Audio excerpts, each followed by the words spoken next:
At these seminars, teachers can earn credits toward their 100-hour continuing education requirement. Abuelita, abuelita, ¿qué boca más grande tienes? Es para comerte mejor, ñam. See? The first two rows, they face each other. The second, the third and the fourth row, they just turn and face each other. And the fifth row, like the first and the second face each other, and the third and the fourth. So they know, okay, face your rug partner, eye to eye, knee to knee. They always have to be sitting in listening position, knees together, eyes together, so they're they're focusing and talking to each other. It draws in historical figures ranging from Queen Victoria to John Merrick and Buffalo Bill. They all show up in this epic, sweeping narrative. NJEA was actually born to provide instructional training for teachers because there was a real lack back in 1853, and teachers needed some place to upgrade their skills and to make sure that they had everything that they needed for their classrooms.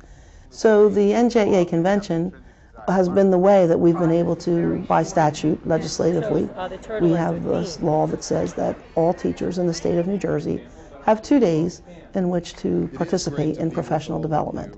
I appreciate the innovation, the hard work, and the creativity that you all have brought to the classroom, and it makes a huge difference in the lives of our children, and it sets an example for everyone. The themes of Shakespeare are universal. New at the convention, 19 nationally known educational thinkers and speakers address a broad range of topics. It's through professional development that we have the opportunity to transform schools.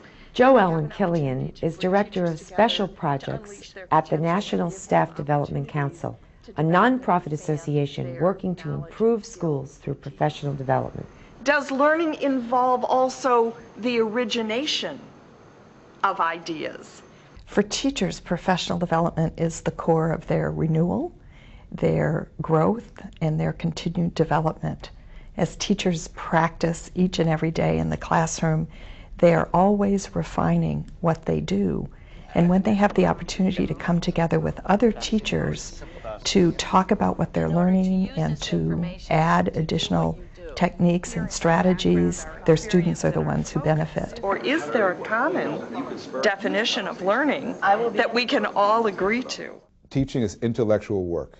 And if teachers themselves are not learning, if they're not constantly expanding their knowledge, not only of teaching, but also of content, they have to really become well-versed in the subjects they teach, then they're not going to be able to inspire the kids. And so professional development has got to focus on how to keep the teachers stimulated so that they themselves are learners, because only teachers who are active learners themselves will be able to motivate and inspire students. One of my former students, he's got to teach Chaucer. And finally, one of the girls in his class says, "We don't like it because Chaucer's a sexist. He calls women wenches. Throughout the story, he's calling women wenches. Why should we have to read about this sexist writer?" And he says, "Well, how many of you think Chaucer's a sexist?" Everybody raised their hand, right? Because they think this will get them out of the book, right? He said, "Okay, this is what we're going to do. We're going to put Chaucer on trial. And the charge is sexism." And he creates a defense team and a prosecuting team. There are witnesses, right? And each group has to come up with, make the case for why Chaucer's a sexist or not. Right? A week later, he says, "Pedro, why don't you come and see this?" I come into the classroom, you'd have thought there's the OJ trial going on in here, right? People are passionately debating the text. Suddenly, Chaucer came to life. My bet is those kids will know Chaucer forever now. I think that the future of professional development really encompasses taking that information that you learn in that program, going back to your classroom, working with what you've learned, the information that you've learned, and then talking about that with your colleagues and developing that so that you can implement a really great program for children. As NJEA looks to the future, the convention is the perfect place to launch a new professional development initiative. When it's fully operational, the Center for Teaching and Learning will be a one-stop resource for educators.